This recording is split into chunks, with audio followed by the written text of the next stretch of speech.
Sentí calor en mis manos, no el calor de un cuerpo vivo. Otra cosa, acababa de pronunciar las últimas palabras del sacramento sobre un muchacho de 15 años que se moría de leucemia, y cuando aparté las manos de su frente, mis palmas ardían como si las hubiera puesto sobre una estufa encendida. Miré el reloj, eran las 9:40 de la noche del 11 de octubre de 2006. El chico abrió los ojos, me miró con una claridad que no tenía un moribundo y me dijo 5 palabras que callé durante 14 años. Mi nombre es el padre Tomás Reggiani. Fui capellán de hospital durante 29 años en la región de Lombardía, en el norte de Italia. Administré los últimos sacramentos a más de 1,800 personas. He sostenido la mano de gente que se iba en todas las formas en que un ser humano puede irse, con miedo, con paz, con rabia, en silencio, gritando. Conozco la muerte como un carpintero conoce la madera, y por eso lo que voy a contarte me costó tanto creerlo a mí mismo.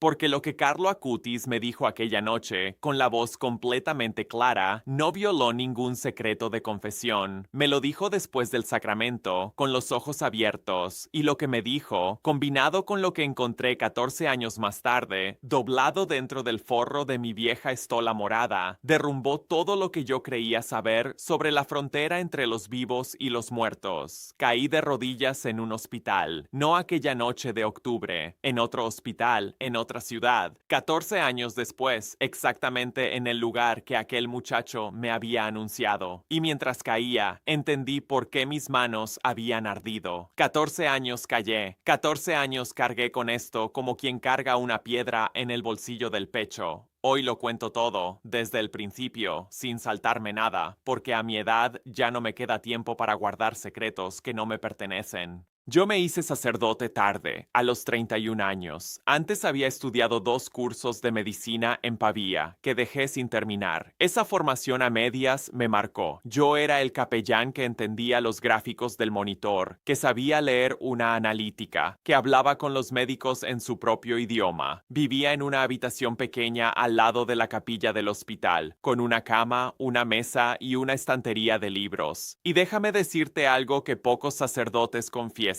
Yo no creía en milagros. Creía en Dios, sí, pero los milagros me parecían cosa de campesinos crédulos y de revistas baratas. Había visto demasiada muerte para creer que el cielo se metía en los detalles. Aquella tarde del 11 de octubre me llamaron desde la planta de oncología del Hospital San Gerardo de Monza. Una enfermera, Lucía, con la voz tensa. Había un paciente nuevo, trasladado de urgencia 3 días antes, leucemia promielocítica aguda, el tipo que llaman M3, el más rápido, el más cruel. En cuestión de días, un chico sano se apaga como una vela bajo el viento. Subí en el ascensor a la 4ª planta. Recuerdo el olor, desinfectante, café malo de máquina y ese aroma dulzón que tienen las habitaciones de los que están muy enfermos. Recuerdo el sonido del monitor, ese pitido cada segundo y medio, demasiado lento. La habitación 412 y dentro, sentada en una silla de plástico, una mujer que no lloraba, pero que tenía las manos entrelazadas con tanta fuerza que los nudillos estaban blancos. Era Antonia, la madre.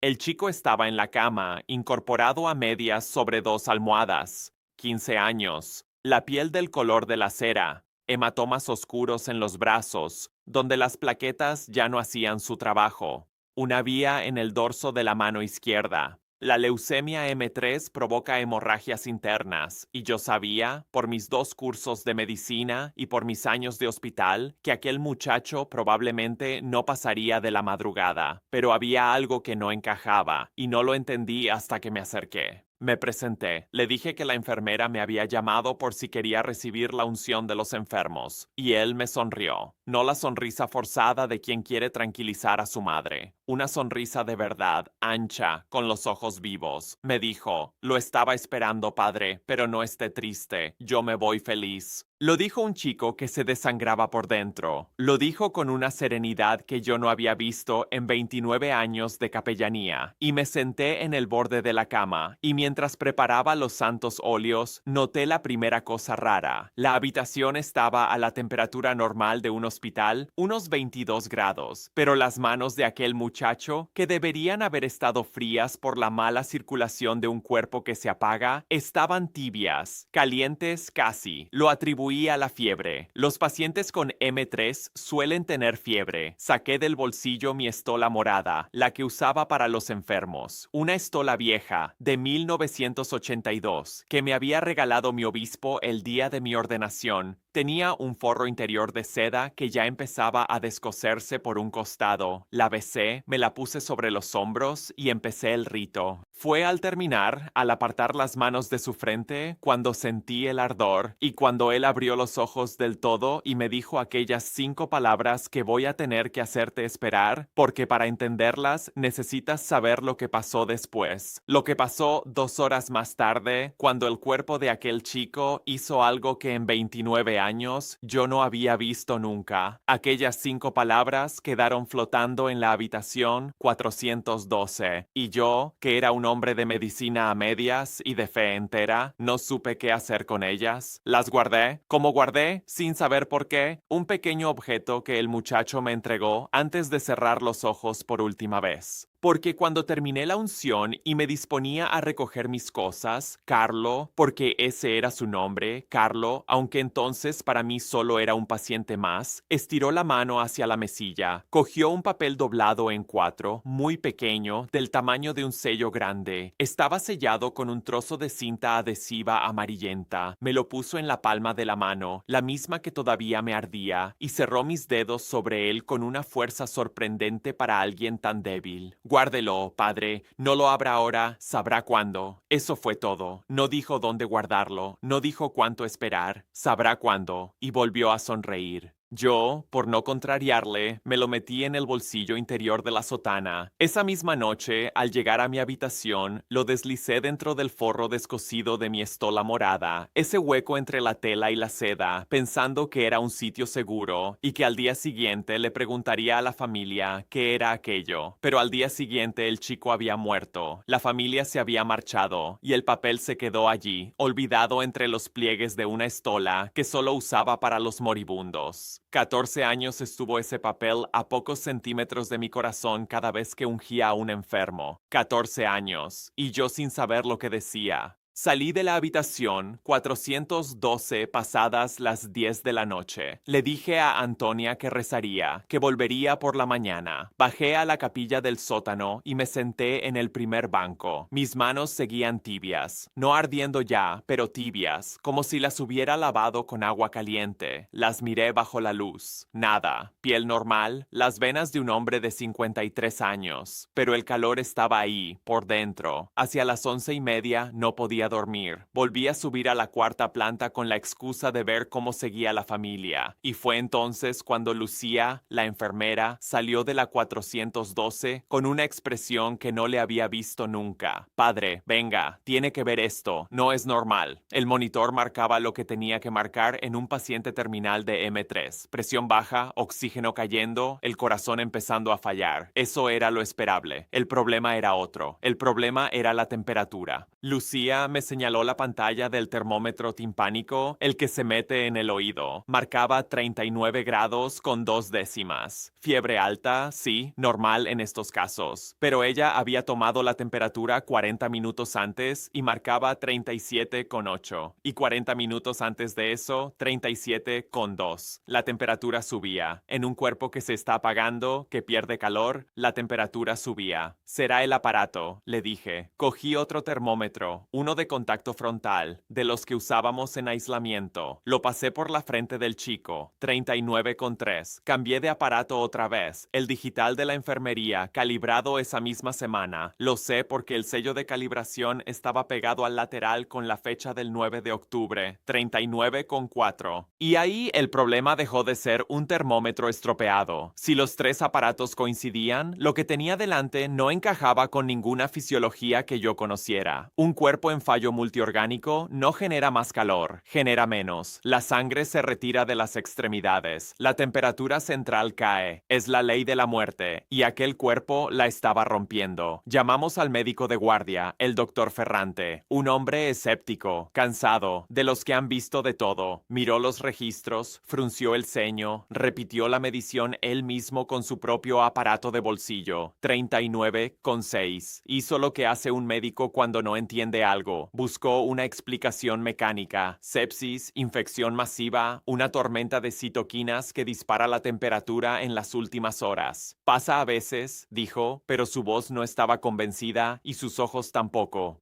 Porque había un detalle que la sepsis no explicaba. El chico no sufría. Un paciente con una infección que le sube el cuerpo a casi 40 grados se agita, delira, gime. Carlo estaba tranquilo, respiraba despacio, tenía los ojos cerrados y los labios moviéndose apenas, como quien reza para adentro, la cara de un hombre en paz, no la de un cuerpo en guerra. A las 12:40 de la madrugada del 12 de octubre, el monitor empezó la cuenta atrás de verdad. La saturación de oxígeno cayó a 80, a 70, a 60. La madre se aferró a la barandilla de la cama. Yo recé el Padre Nuestro en voz baja y a las 12:55 el corazón de Carlo Acutis se detuvo. La línea del monitor se volvió plana. El pitido se convirtió en un tono continuo. Ese sonido que he oído 1800 veces y que nunca deja de pesarme en el pecho. El doctor Ferrante certificó la muerte a la 1 de la madrugada, apagó el monitor y entonces empezó lo que de verdad no tiene nombre. Porque si lo que acabas de escuchar te ha removido por dentro, déjame parar un momento antes de contarte lo que pasó en esa habitación con el cuerpo ya sin vida. Yo sé que muchos de vosotros lleváis a alguien enfermo en el corazón o estáis acompañando a quien se va. Por eso preparé una novena a Carlo Acutis, completamente gratis, 9 días de oración para pedirle por esa persona que tú llevas dentro ahora mismo. La tienes en la descripción, el primer enlace, justo debajo de este vídeo. Descárgala y rézala. Pero antes de seguir, tengo que contarte lo que vi cuando aquel cuerpo llevaba ya media hora muerto, porque es la razón por la que nunca volví a ser el mismo sacerdote. El protocolo en un hospital es claro. Tras la certificación de muerte, el cuerpo permanece en la habitación un tiempo para que la familia se despida y luego baja al depósito. Antonia pidió quedarse a solas con su hijo. Yo me quedé en el pasillo, sentado en una silla, con las manos todavía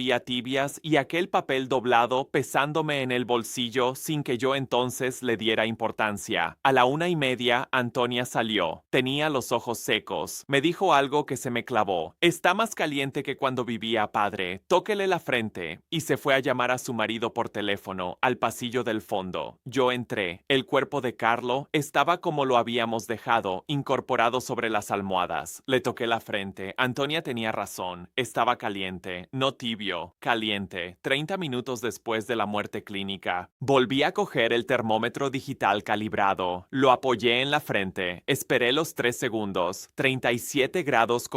La temperatura de un hombre vivo y sano en un cuerpo cuyo corazón llevaba media hora parado. Voy a explicarte por qué eso es imposible, para que no creas que exagero. Cuando una persona muere, el cuerpo empieza a enfriarse de inmediato. Es lo que en medicina forense se llama algor mortis. La pérdida media es de aproximadamente 1 grado por hora en condiciones normales de habitación, algo más rápido en la primera hora. A los 30 minutos, un cuerpo que murió con casi 40 grados de fiebre debería haber bajado, no mantenerse, pero aquel cuerpo no solo se mantenía. Si comparaba con la última medición en vida, había descendido la fiebre patológica y se había estabilizado exactamente en la temperatura de la salud. Como si el cuerpo, ya sin corazón, hubiera decidido por su cuenta volver a 37. Llamé otra vez al doctor Ferrante. No quiso volver a subir. Me dijo por teléfono, con voz molesta de quien lleva 20 horas de turno, que el termómetro frontal es poco fiable en estas situaciones, que la temperatura ambiental, que tal y cual. Le pedí que mandara a alguien con un termómetro central. Mandó a un auxiliar con un aparato esofágico de los que se usan en quirófano. Lo que me dijo cuando vio el resultado todavía lo recuerdo. No dijo nada. Se quedó callada, mirando la cifra, y luego me miró a mí. dormí. 36 grados con 8, 1 hora después de la muerte, y ahí el problema dejó de ser una medición rara, porque había otra cosa, y esa otra cosa la vi yo solo, en la penumbra de la 412, y no se la conté a nadie durante 14 años. El rostro de Carlo había cambiado. Cuando murió, tenía la palidez de la cera, los labios morados por la falta de oxígeno, los párpados hundidos. Eso es lo normal, eso es lo que he visto 1800 veces, pero ahora, 1 hora después, la piel tenía color, un rosa suave en las mejillas, los labios habían recuperado un tono natural y la expresión, esa media sonrisa con la que había muerto, parecía más viva, no menos. Me acerqué con la linterna del móvil, le levanté con cuidado un párpado, algo que un sacerdote no debería hacer, lo sé, pero la medicina a medias que llevo dentro pudo más que el respeto. Los muertos tienen las pupilas fijas, dilatadas, opacas, con ese brillo apagado de un cristal sucio. Las pupilas de Carlo estaban fijas, sí, pero limpias, y el iris, marrón claro, tenía un brillo que no debería estar ahí. Solté el párpado, di un paso atrás, me senté en la silla de plástico donde había estado la madre y noté que mis manos volvían a arder, igual que durante la unción. Fue entonces cuando comprendí que tenía que decidir algo. Podía guardar silencio, firmar el parte de defunción como capellán, dejar que el cuerpo bajara al depósito y olvidarlo todo. O podía documentar lo que estaba viendo. Elegí lo segundo. Saqué mi cuaderno de capellán, ese donde apuntaba los nombres de los enfermos para rezar por ellos, y anoté las cifras, las horas, los aparatos. Lo anoté todo con la letra temblorosa de un hombre que sabe que está escribiendo algo que nadie le va a creer.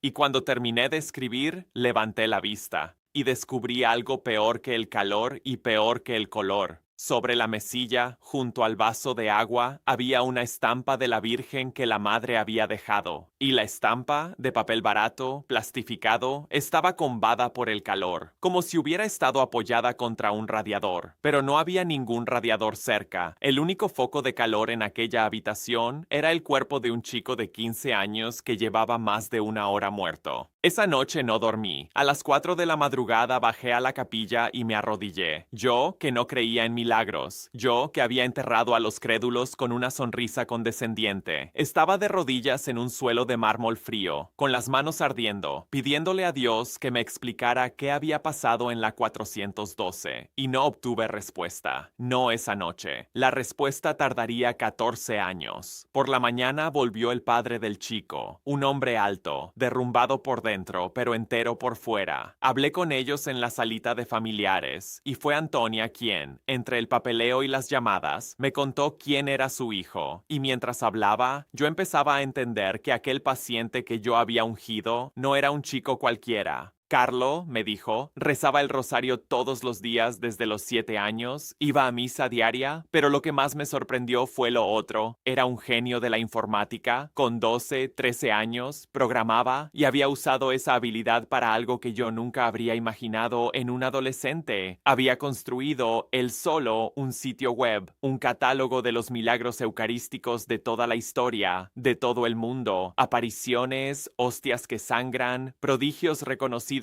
por la Iglesia a lo largo de los siglos. Los había recopilado uno por uno, los había geolocalizado, los había documentado. 136 milagros, padre, me dijo Antonia. Mi hijo catalogó 136 milagros eucarísticos de todo el mundo. Decía que la gente hacía cola para ver un concierto, pero no para ver a Dios en la hostia. Quería que la gente creyera, por eso lo hizo. Y entonces me dijo la frase que su hijo repetía siempre, la que define todo lo que fue Carlo Acutis: la Eucaristía es mi autopista al cielo. Un chico de 15 años hablando de autopistas al cielo, y yo, que acababa de ver a ese mismo chico mantener la temperatura de un vivo 1 hora después de muerto, le pregunté, con todo el cuidado del mundo, si Carlo había dicho algo raro en los últimos días, algo sobre el futuro. Antonia me miró con extrañeza. ¿Por qué lo pregunta, padre? Y yo no supe qué responder, porque no podía contarle lo de las 5 palabras sin sonar a loco, así que dije que era por costumbre, que a veces los enfermos dicen cosas hermosas antes de partir.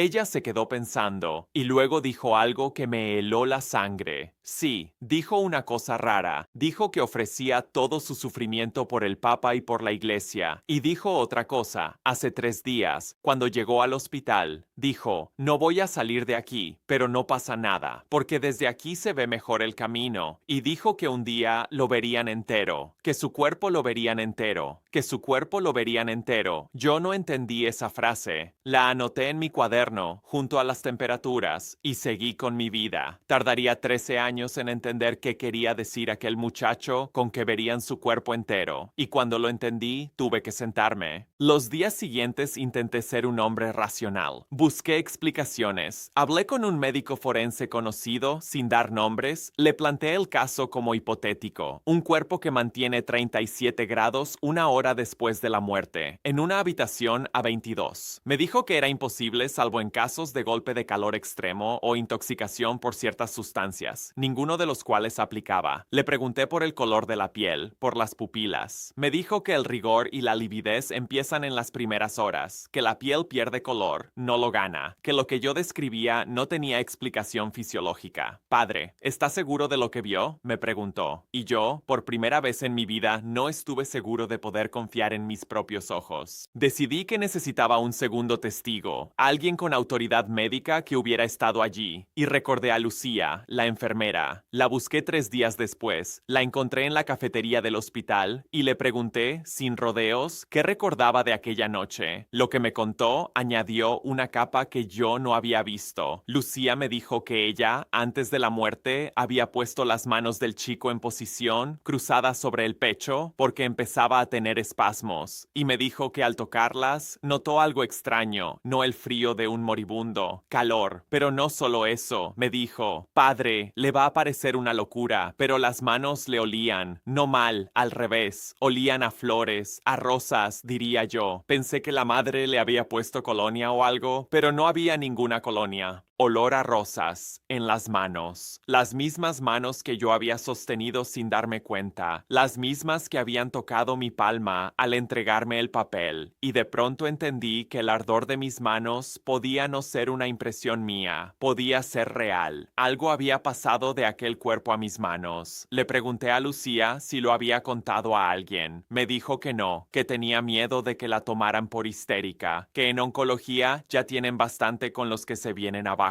Le pedí que lo anotara, con su letra, con la fecha y la hora. Lo hizo en una servilleta de la cafetería que yo guardé. Esa servilleta sigue en mi cuaderno, y aquí el caso dio un giro que lo cambió todo, porque Lucía, antes de irse, me dijo una última cosa casi de pasada. Me dijo que no era la primera vez que aquel chico decía cosas que luego pasaban. ¿Cómo que cosas que luego pasaban?, le pregunté. Y Lucía me contó que 2 días antes de morir, Carlo le había dicho a ella, mirándola a los ojos, Lucía, tú vas a tener una niña y le vas a poner Chiara. Lucía no estaba embarazada, ni siquiera estaba casada, tenía 34 años y llevaba 2 sin pareja. Se rió del chico, le dijo que dejara de decir tonterías, y ahora, en la cafetería, me miraba pálida, porque acababa de saberlo. Estaba embarazada de 6 semanas, de una relación que había empezado justo después de la muerte de Carlo. Más adelante, te lo adelanto, esa niña nació y se llama Chiara, pero eso es de mucho después. En aquel momento, lo que yo tenía delante era esto, un cuerpo que rompía las leyes del enfriamiento, manos que olían a rosas, una enfermera que había recibido una predicción imposible, y yo, un sacerdote escéptico, con un papel doblado escondido en el forro de su estola y 5 palabras quemándole la memoria. Necesitaba entender. Y para entender, me obsesioné con aquella página web que el chico había construido, la de los milagros eucarísticos. Pensé que si Carlo había dedicado su vida a documentar prodigios, quizá entendía algo que yo no. Quizá había dejado pistas. Encontré la web, seguía en línea y pasé noches enteras leyéndola. L'anciano, año 700, una hostia que se convirtió en carne y sangre y que los análisis científicos del siglo XX 20 confirmaron como tejido cardíaco humano. Buenos Aires, 1992. Tixtla, en México, 2006. El mismo año en que Carlo murió. 136 casos, cada uno con su ficha, su fecha, su lugar. Un trabajo de archivo que muchos doctores no habrían hecho. Y lo había hecho un chico de 14 años en su cuarto, entre los deberes del colegio. Pero lo que me detuvo no fue un caso, fue un detalle de la propia web.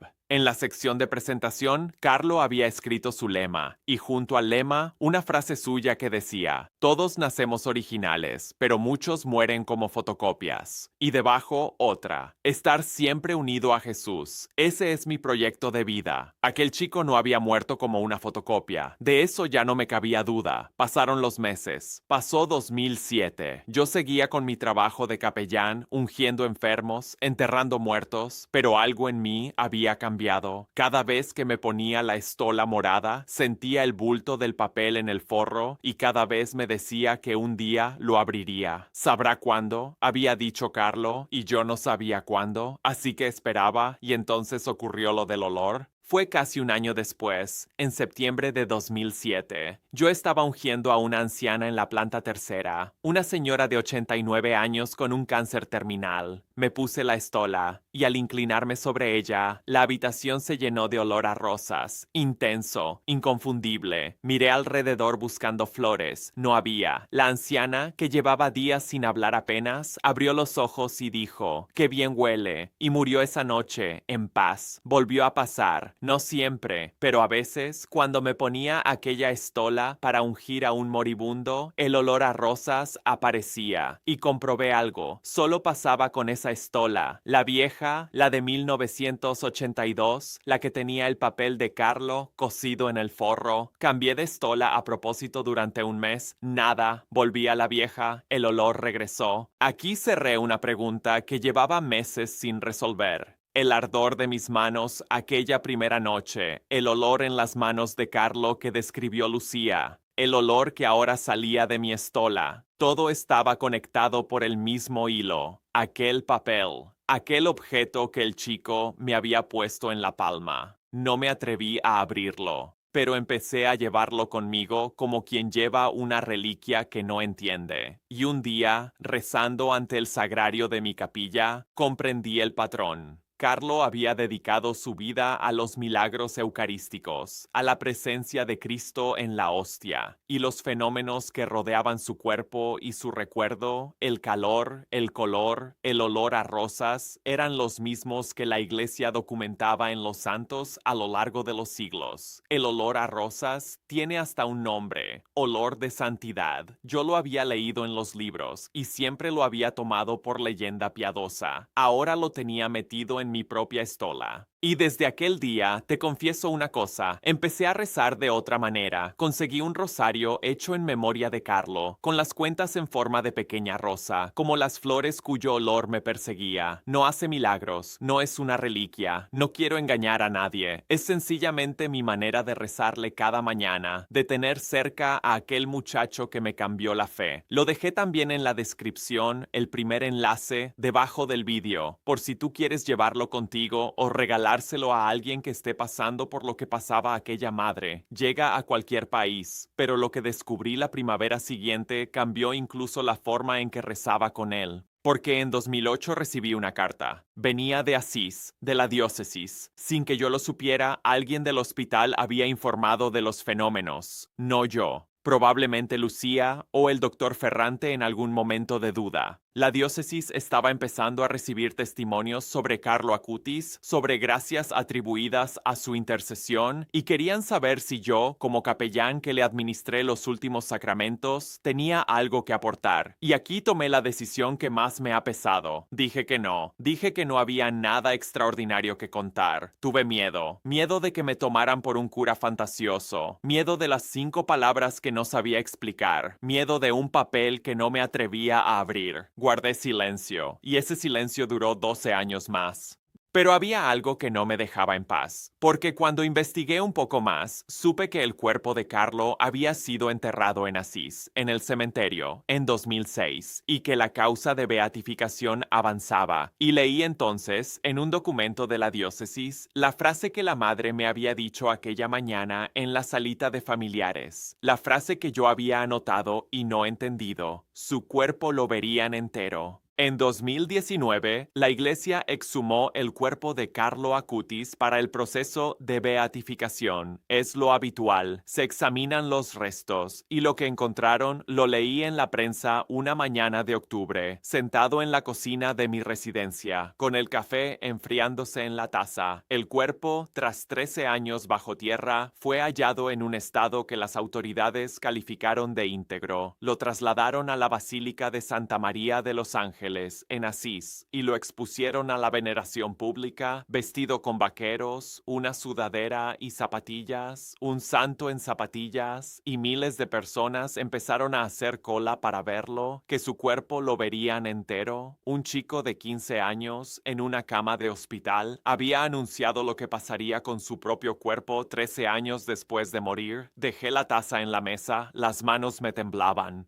Pero aún faltaba lo más fuerte, porque las 5 palabras que Carlo me dijo aquella noche, las que llevaba 14 años callando, no hablaban de su cuerpo, hablaban de mí. Llegó el año 2020 y con él el mundo entero se detuvo. La pandemia. En el norte de Italia, en Lombardía, donde yo estaba, fue donde más golpeó. Los hospitales se desbordaron y yo, que ya tenía 67 años y debería haber estado protegido en casa, no podía quedarme quieto mientras la gente moría sola, sin nadie que les sostuviera la mano, sin nadie que les diera el último sacramento. Volví al hospital como capellán de urgencia. Fueron las semanas más duras de mi vida. Ungía a 10, 12 personas al día, con un mono de plástico, con doble mascarilla, con guantes y siempre con mi estola vieja por debajo del traje de protección, el papel de Carlo contra mi pecho. La gente moría sin sus familias, mirándome a mí, un desconocido tapado de pies a cabeza, como último rostro humano. Recé más en esas semanas que en toda mi vida, y en abril de 2020 me contagié. Por supuesto que me contagié. A mi edad, con la carga viral de aquellos pasillos, era cuestión de tiempo. Empecé con fiebre un martes, el jueves no podía respirar, el sábado me ingresaron y el lunes me trasladaron a una unidad de cuidados intensivos. No fue en Monza. El San Gerardo estaba colapsado. Me llevaron en ambulancia a otro hospital, a casi una hora de distancia, a una ciudad donde yo nunca había estado. Y mientras me subían a la camilla, medio consciente, con un tubo a punto de entrarme por la garganta, oí a un enfermero leer el nombre del hospital al teléfono y aquellas 5 palabras que Carlo me había dicho 14 años antes, en la 412, estallaron en mi cabeza como una bomba, porque lo que Carlo Acutis me dijo aquella noche, con los ojos abiertos y la voz clara, fue esto: usted sanará en mi camino, Padre, usted sanará en mi camino. Yo lo había tomado por el desvarío de un moribundo, por una frase bonita y vacía: mi camino. No le había dado más vueltas, pero el hospital al que me llevaban, aquel donde nunca había estado, se llamaba Hospital Carlo. Estaba en una calle que, supe después, llevaba el nombre de un beato, y la cama que me asignaron en aquella unidad de intensivos improvisada era la cama número 12, como el 12 de octubre, como la habitación que terminaba en 12. Pero eso no fue lo que me hizo caer de rodillas, eso vino después. Estuve 9 días en aquella cama, 9, como los días de una novena. Los médicos no daban esperanzas. Mis pulmones estaban tan dañados que el oxígeno no entraba. Una doctora joven, agotada, me cogió la mano una noche y me dijo que rezara, si creía en algo, porque la medicina ya había hecho lo que podía. Y yo, que no podía hablar por el tubo, recé. Recé a Carlo. Por primera vez en 14 años, le hablé directamente. Le dije: si de verdad me dijiste la verdad aquella noche, si de verdad sanaré en tu camino, ayúdame ahora. Y al 9º día, la fiebre bajó, el oxígeno empezó a entrar, mis pulmones, contra todo pronóstico, empezaron a limpiarse. Los médicos no se lo explicaban. La doctora joven me dijo, cuando ya podía hablar: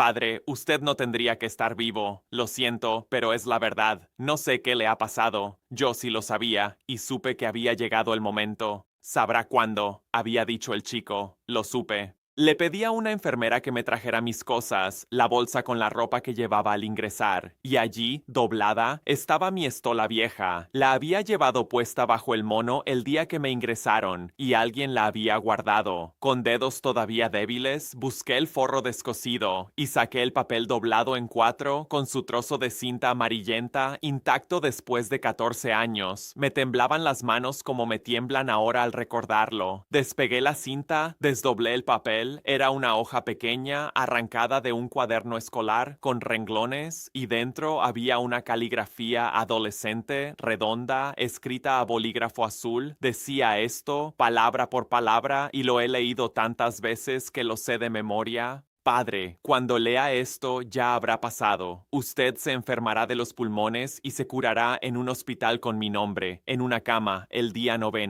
No tenga miedo, no es para asustarle, es para que crea, porque usted no cree, y Jesús quiere que crea. Cuente lo que vio en mi cuarto del hospital. La gente necesita saber que el cielo es real. Rece por mi mamá, Carlo, 11 de octubre de 2006. Tenía la fecha, tenía el lugar, un hospital con su nombre, tenía el día 9, tenía mi enfermedad, los pulmones, todo escrito por un chico de 15 años la noche antes de morir, 14 años antes de que sucediera. Un chico que no podía saber que habría una pandemia, que yo me contagiaría, que me llevarían a un hospital llamado Carlo, que sobreviviría al 9º día. Solté el papel sobre las sábanas y como pude, débil, con la vía todavía en el brazo, me bajé de aquella cama número 12 y caí de rodillas en el suelo frío del hospital Carlo.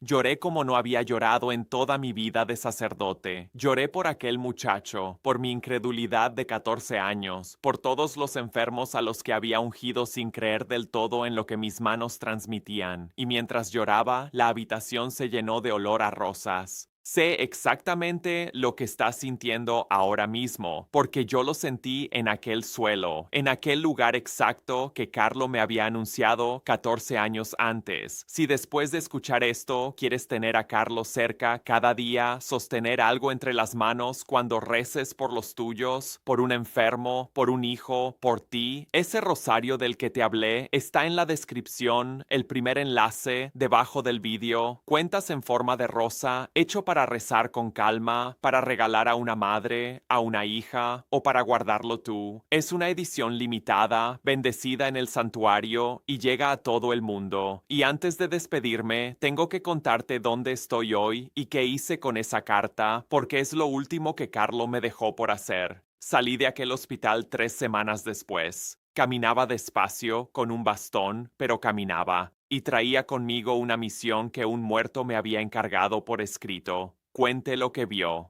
Lo primero que hice fue ir a Asís. Tomé el tren en cuanto pude viajar en el verano de 2020. Fui a la Basílica de Santa María de los Ángeles, donde reposa el cuerpo de Carlo, ese cuerpo hallado íntegro, el que él anunció que verían entero. Hice cola con cientos de personas, y cuando llegué frente a la urna de cristal, frente a aquel chico en zapatillas que parecía dormido, me arrodillé y le pedí perdón. Perdón por los 14 años de silencio. Perdón por haber dicho que no a la diócesis en 2008. Esta vez no dije que no. Busqué al postulador de la causa. Me presenté, Padre Tomás Reggiani, capellán del Hospital San Gerardo de Monza, el sacerdote que administró la unción a Carlo Acutis la noche del 11 de octubre de 2006, y les conté todo. Las temperaturas, 39 grados subiendo en un moribundo, 37 una hora después de muerto, el color de la piel, las pupilas limpias, la estampa combada por el calor, el olor a rosas en las manos, confirmado por la enfermera Lucía, mi estola y la carta, sobre todo la carta, con su predicción cumplida hasta en el último detalle. Entregué el original a la diócesis. Lo examinaron grafólogos, compararon la letra con los cuadernos escolares de Carlo que conservaba su madre. Era la misma mano, el papel, el tipo de bolígrafo, todo era coherente con 2006, 14 años en el forro de una estola, y aquella hoja había esperado su momento exacto. Antonia, la madre, quiso verme. verme. Nos encontramos en Asís, en una salita junto a la basílica. Habían pasado 14 años. Ella seguía con la misma serenidad de aquella noche en el pasillo del hospital. Le conté lo de la carta, lo de "rece por mi mamá", escrito por su hijo, y por primera vez, aquella mujer que no había llorado ni cuando murió su hijo, lloró. Me cogió las manos, las mismas que habían ardido, y me dijo: Carlos siempre supo cosas. Desde pequeño, sabía cosas que no podía saber, y me contó que su hijo, con 7 años, le había dicho que sería enterrado en Asís, una ciudad donde la familia no vivía, donde nada hacía pensar que terminaría. En octubre de 2020, ese mismo año, Carlo Acutis fue beatificado por el Papa Francisco allí mismo en Asís. Yo estuve entre la multitud con mi bastón llorando otra vez. El chico al que yo había ungido sin creer del todo era declarado beato delante del mundo. Desde entonces, mi vida cambió de dirección. Empecé a contar lo que vi, primero en parroquias pequeñas, luego en encuentros más grandes. He testificado formalmente ante el Tribunal Eclesiástico de la causa. He contado lo de las manos ardiendo, lo de la carta, lo del Hospital Carlo, a obispos, a médicos, a científicos que estudian estos fenómenos. Algunos me creen, otros me miran con la misma condescendencia con la que yo, durante años, miré a los crédulos. Lo entiendo. Yo fui ese hombre.